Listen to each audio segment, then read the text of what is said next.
Mr. Cora, how we doing tonight? Doing good, doing good. How are you guys? We're good. So those of us on the outside had seen a couple outings from Garrett Crochet that were less than perfect, I guess we'll say, and we're starting to wonder, is he getting worn down? Should we worry about him? Did you need to see what you saw last night, or just how happy were you to see what you saw in terms of that dominant performance last night? I think, the great ones are going to give it up at one point during the season. And he did against Cleveland a week ago. Yesterday he was good. We expect him to be great on Sunday, and we just stay the course. He's 30 starts at this level. At one point, we saw Scuba come here, gave up a grand slam, and you go around the league, Freed, struggle for a little bit there. It's not easy to be dominant 30 starts in a row. It's almost impossible. So he went through his stretch, and yesterday he was really good. So, Alex, the fresh faces in the back end of the rotation strategy continues now as Connolly Early, one of the higher prospects in the Red Sox system, gets the call-up for tonight, and then it seems as though Kyle Harrison may get the call-up and be on track to start tomorrow. How do you feel about having the young kid start, and can you tell us a little bit about Early, who I don't think was on a lot of Red Sox fans' radar? Yeah, Early, who's not early to the ballpark today. He's not here yet, but I had to do it, my bad. That's so bad. The dad jokes always work here. Hey, you were late, too. Yeah. Yeah, we push everything. Yeah. Good pitcher. I've been watching his outings the last few days, and, the changeup is real. Fastball command is good. He has a big arsenal, and he's not afraid to attack the strike zone.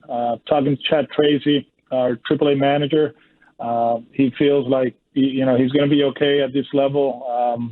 There was a little adjustment going from AA to AAA because of the strike zone, but he was able to make the adjustment and pounded the strike zone. He's having a great season.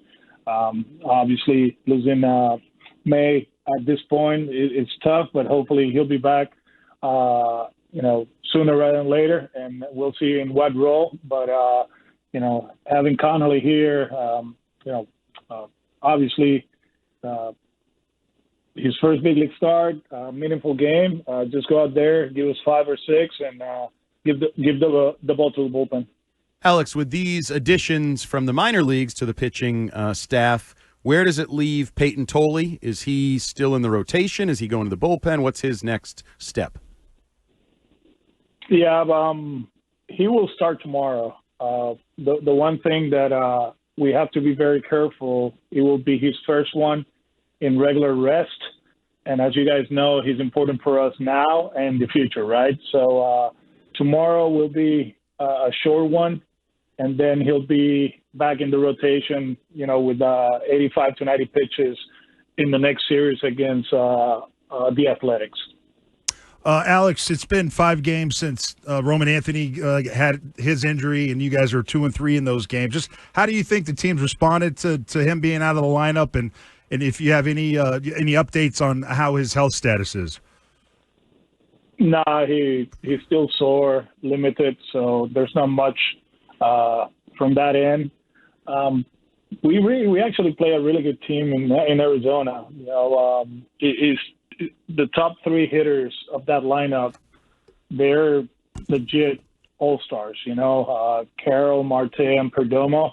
The role players did an outstanding job, and they pitched pretty well. I think offensively, we have to be better in certain areas, but, we have some big innings, obviously, that come from behind win on the last one. And then yesterday, I think that swing by Trevor was a big one right away, right? 1-0 with a big boy on the mound. And Jeremy, it looks like Jeremy's coming out of it, hitting the ball the other way, hitting the ball hard the other way, which is very important.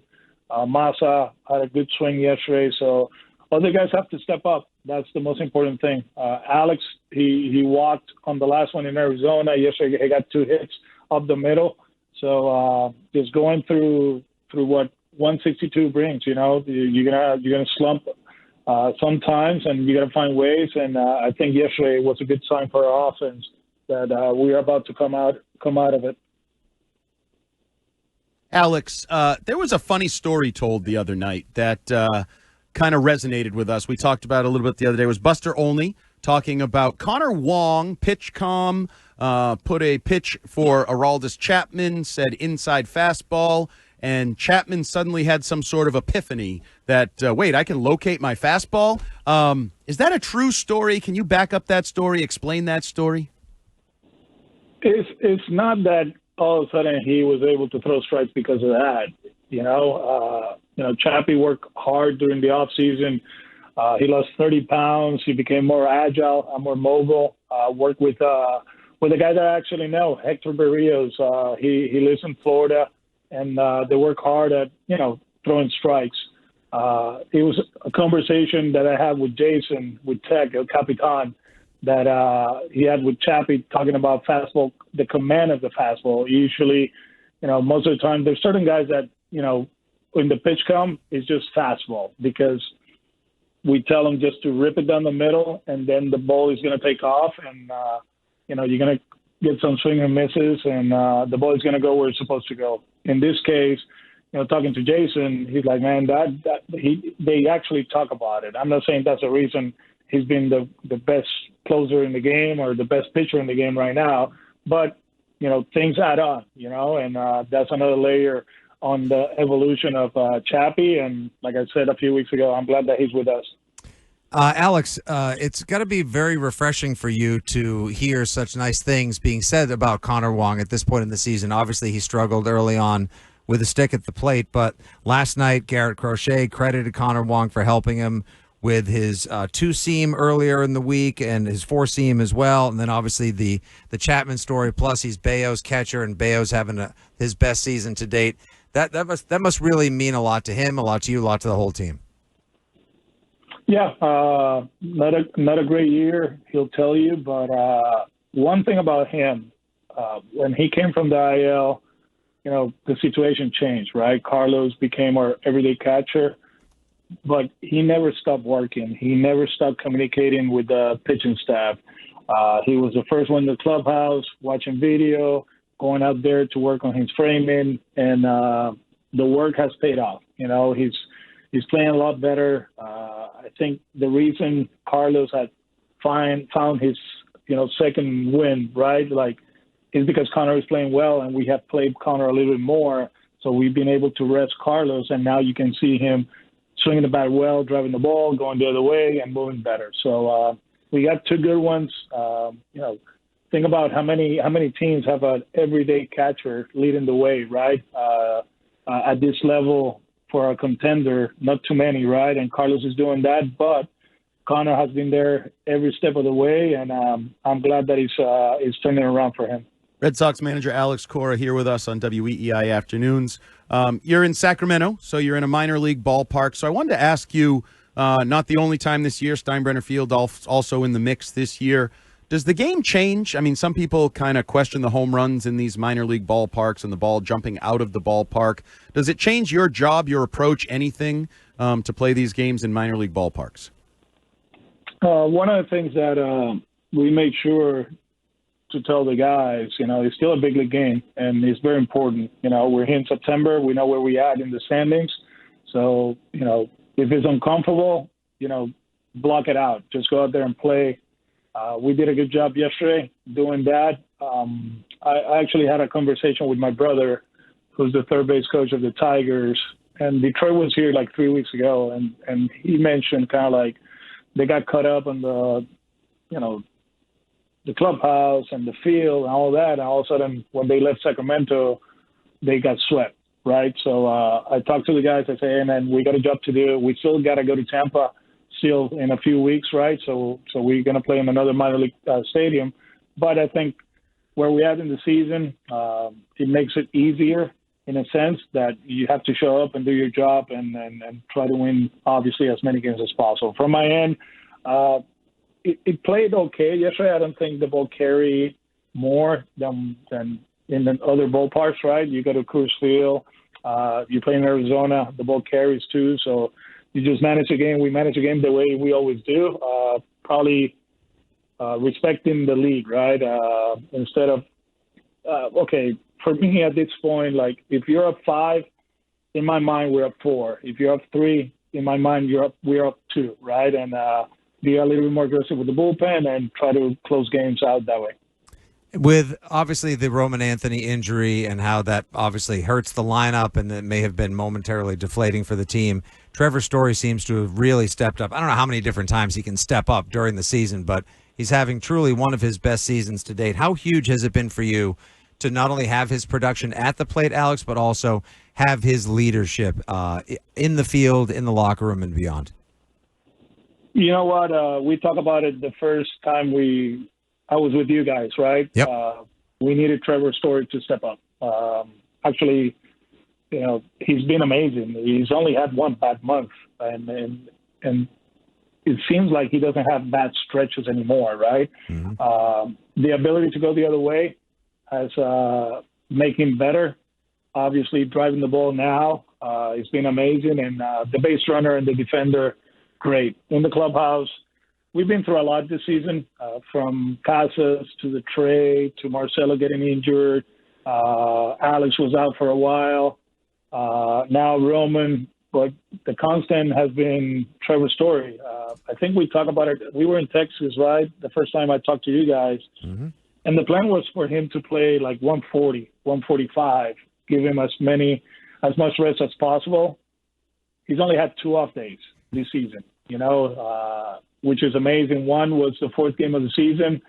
I did it because he was at home and there was a lot going on, you know, and, you know, felt like, okay, we're going to Baltimore, give him Sunday off, and he'll go from there. And the other one was right before we went to Milwaukee, and that was needed. It was a mental day. And since we went to Milwaukee, he's been solid, and I'm very happy for him, you know, very proud of him. And this guy should be in consideration to be the comeback player of the year. Among the many impressive things he's done is clearly the 27 for 27 on stolen bases. I heard him talk a little bit about it with our buddy Brad Foe on the Baseball Isn't Boring podcast. But, why is he such a good base stealer? I mean, I know it's gotten a little easier theoretically in recent years, but why is he's perfect at it? Yeah, I think Trevor averages the biggest lead at first base in the big leagues. And when we got him, Ramon Vasquez was our bench coach. He was our first base coach at that time. You know, he felt uncomfortable coaching first, just watching Trevor. He's like, man, he's gonna get picked off.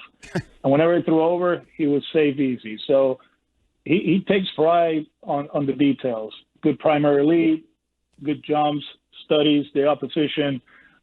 Flores and Huddy, our third base coach and first base coach, they do an amazing job looking for tips and tells, tendencies, not only timing-wise, but pitch-wise, right?